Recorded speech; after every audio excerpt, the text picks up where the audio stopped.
प्रिय साथियों नमस्कार।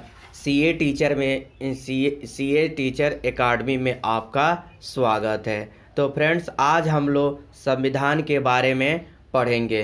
तो फ्रेंड्स देखते हैं कि भारतीय संविधान का निर्माण करने वाली संविधान सभा की गठन जुलाई 1946 में किया गया, जो कैबिनेट मिशन के संस्तुति पर किया गया था फ्रेंड्स। तो और संविधान सभा की जो पहली बैठक हुई 9 दिसंबर 1946 को संपन्न किया गया।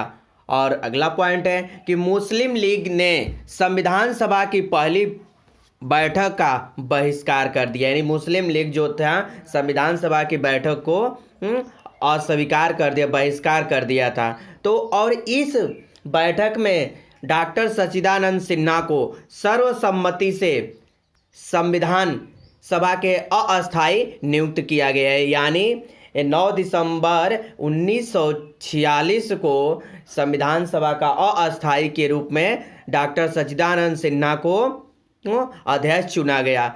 और 11 दिसंबर 1946 को डॉक्टर राजेंद्र प्रसाद को अस्थायी अध्यक्ष चुना गया था। तो फ्रेंड्स आगे देखते हैं कि 13 दिसंबर 1946 को पंडित जवाहरलाल नेहरू ने उद्देश्य प्रस्ताव प्रस्तुत किया, जिसे 22 जनवरी 1947 को संविधान सभा ने अपनी स्वीकृति प्रदान कर दी थी। तो फ्रेंड्स आगे देखते हैं कि संघ संविधान जो संघ संविधान है के समिति के अध्यक्ष जो हुए जवाहरलाल नेहरू भारत के प्रधानमंत्री थे। उसके बाद डॉक्टर भीमराव अंबेडकर की अध्यक्षता में संविधान सभा के प्रारूप समिति की स्थापना किया गया, जो 29 अगस्त 1947 को की गई। अध्यक्ष सहित इनके सदस्यों ने कुल संख्या 7 थी और इसके निर्माण यानी संविधान सभा का निर्माण करने में 2 वर्ष 11 माह 18 दिन लगे। तो फ्रेंड्स और प्रारूप समिति के डॉक्टर भीमराव अंबेडकर के अतिरिक्त NG आयकर, AK अय्यर, के मुंशी और मोहम्मद शमसुद्दौला और DB कृपाचारी थे, जो ये प्रारूप समिति के सदस्य में ये लोग थे। तो फ्रेंड्स आगे देखते हैं कि 26 नवंबर 1949 को संविधान सभा के अध्यक्ष के हस्ताक्षर के बाद इसे क्या कर दिया गया था, पारित कर दिया गया था 26 नवंबर 1949 के समय। तो फ्रेंड्स आगे संविधान सभा यानी जो संविधान बनकर तैयार हुआ, उसके बाद जो अंतिम बैठक 24 जनवरी 1950 को संविधान सभा की अंतिम बैठक हुआ और भारत का संविधान 26 नवंबर 1949 को अंगीकृत किया गया, यानी बनकर तैयार किया गया था। और 26 जनवरी 1950 को प्रथम गणतंत्र दिवस को पूर्ण रूप से लागू कर दिया गया था। और डॉक्टर भीमराव अंबेडकर को भारतीय संविधान के जनक के रूप में जाना जाता है। तो फ्रेंड्स प्रश्न आ सकता है कि भारतीय संविधान के जनक किसे कहा जाता है, तो डॉक्टर भीमराव अंबेडकर को भारतीय संविधान का जनक कहा जाता है। तो फ्रेंड्स आगे देखते हैं कि नवनिर्मित संविधान में 22 भाग और 395 अनुच्छेद और 8 अनुसूचियां थी। और इस समय वर्तमान में अनुसूचियां 12 हैं, और जब संविधान बनकर तैयार हुआ उस समय अनुसूचियां 8 थी, 395 अनुच्छेद और 22 भाग थे। और फ्रेंड्स वर्तमान में अनुसूचियों को बढ़ाकर 12 कर दिया गया था। तो फ्रेंड्स आगे देखते हैं कि संविधान की प्रस्तावना को संविधान की कुंजी कहा जाता है, यानी भारतीय संविधान को संविधान की कुंजी कहा जाता है प्रस्तावना को। तो फ्रेंड्स आगे देखते हैं कि भारत का संविधान 26 नवंबर 1949 को अंगीकृत किया गया और 26 जनवरी 1950 को पूर्ण रूप से लागू कर दिया गया था। तो डॉक्टर भीमराव अंबेडकर को भारतीय संविधान के अध्यक्ष चुना गया था। तो फ्रेंड्स आगे देखते हैं कि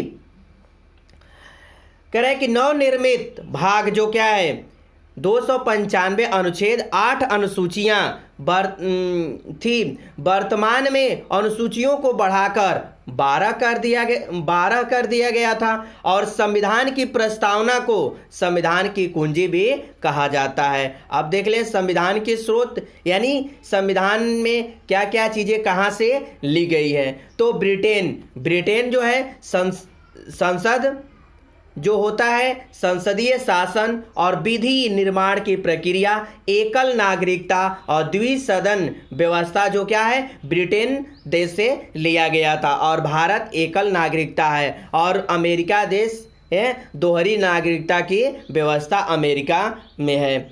फिर यूएसए से जो लिया गया है, प्रस्तावना यूएसए से लिया गया और मौलिक अधिकार भी यूएसए से लिया गया। न्यायिक पुनरावलोकन, न्यायपालिका की स्वतंत्रता और सर्वोच्च न्यायालय का गठन शक्तियां और राष्ट्रपति पर महाभियोग और उपराष्ट्रपति का पद जो है वो यूएसए से लिया गया है, संयुक्त राज्य अमेरिका से लिया गया था।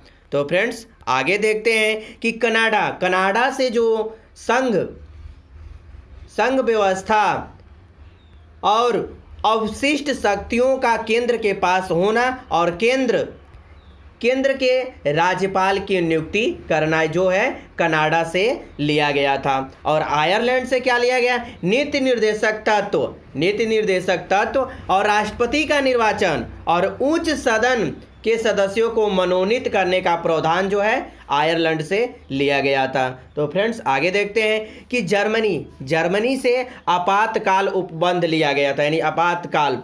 ठीक है, तो फ्रेंड्स अगला पॉइंट देखते हैं कि ऑस्ट्रेलिया से जो प्रस्तावना की भाषा है और समवर्ती सूची केंद्र और राज्य दोनों का ऑस्ट्रेलिया से लिया गया था। और फ्रांस से गणतंत्र लिया गया था। रूस से जो मौलिक कर्तव्यों का प्रावधान है। और दक्षिण अफ्रीका से संविधान में संशोधन की प्रक्रिया दक्षिण अफ्रीका से, और राज्यसभा के सदस्यों का निर्वाचन जो निर्वाचित होते हैं दक्षिण अफ्रीका से लिया गया था। तो फ्रेंड्स आगे देखते हैं हम कि अनुसूचियां जो बार बार एग्जाम में आने वाले इम्पोर्टेंट होती हैं अनुसूचियां।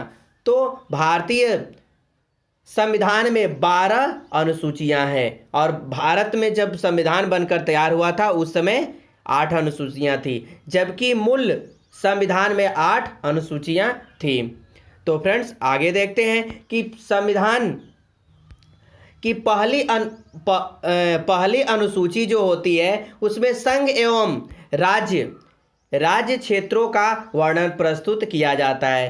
तो पहली अनुसूची में जो है संघ और राज्य के क्षेत्रों का कार्यों का विवरण प्रस्तुत किया जाता है। दूसरी अनुसूची में पदाधिकारियों के वेतन के बारे में, यानी जितने भी कर्मचारी जो होंगे वो उनका वेतन और भत्तों का वर्णन किया जाता है। तीसरी अनुसूची में शपथ ग्रहण आदि का विवरण किया जाता है। यह आदि का विवरण किया जाता है, यानी तीसरी सूची में जो होगा वो शपथ ग्रहण का प्रावधान है। तो फ्रेंड्स आगे देखते हैं कि चौथी अनुसूची राज्यसभा में सीटों के आवंटन, यानी सीटों का आवंटन किया जाता है कि कितनी सीटें कहाँ पर राज्यसभा की होगी, किस राज्य में कितनी सीटें राज्यसभा की होगी किस राज्य में। तो फ्रेंड्स 5वीं अनुसूची में अनुसूचित क्षेत्र का विवरण किया जाता है, यानी 5वीं अनुसूची में अनुसूचित क्षेत्रों का वर्णन किया जाता है।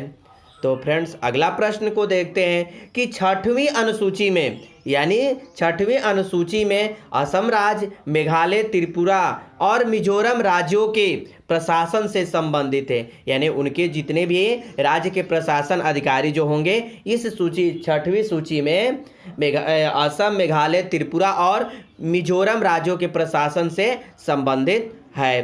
तो फ्रेंड्स आगे देखते हैं कि 7वीं अनुसूची में 3 अनुसूचियों का विवरण किया जाता है, संघ सूची, राज्य सूची और समवर्ती सूची। ये 3 सूचियों के बारे में अनुच्छेद के 7वें अनुच्छेद में पाया जाता है। तो फ्रेंड्स आगे देखते हैं 8वीं अनुसूची में 22 भाषाओं का उल्लेख है। 9वीं अनुसूची है जो भूमि अधिनियम दिए गए, जो भूमि से संबंधित अधिनियम दिए गए थे। तो फ्रेंड्स 10वीं अनुसूची है दल बदल कानून से संबंधित 10वीं अनुसूची है। और 11वीं अनुसूची में पंचायती राज का प्रावधान किया गया था, यानी 11वीं अनुसूची में पंचायती राज की व्यवस्था की गई। और 12वीं अनुसूची में नगर निकाय यानी नगरों के निकाय का चुनाव की व्याख्या की जाती है 12वीं अनुसूची में। तो फ्रेंड्स यह वीडियो अच्छा लगे तो इसे शेयर करें, सब्सक्राइब करें। जय हिंद, वंदे मातरम, धन्यवाद।